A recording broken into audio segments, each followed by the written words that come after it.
Welcome to Luca and Miguel. Enjoy the video.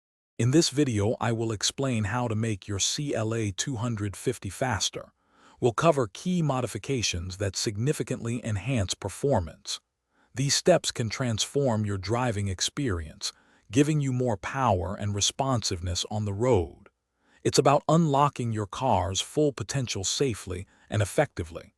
Let's dive into the details of each upgrade. For serious speed, consider an ECU tune, which is like giving your car a brain upgrade. A larger turbocharger can force more air into the engine, creating a significant power boost. Don't forget the intercooler. A better one keeps the air cool, ensuring your engine performs at its peak, especially under demanding conditions. Hey everyone, if you're finding this video helpful, please hit that like button and subscribe. Quick recommendation.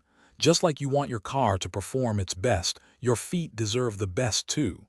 Life's too short for cheap socks. Go darn tough with a lifetime warranty. Check the description for the link and other great deals. Now, let's get back to the video.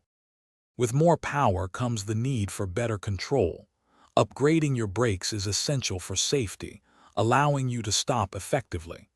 Improved suspension will keep your car planted, especially during spirited driving. And don't overlook high-performance tires. They are your direct connection to the road, providing the grip needed for all that extra speed. Thanks for watching and please subscribe. It's the best investment you'll ever make.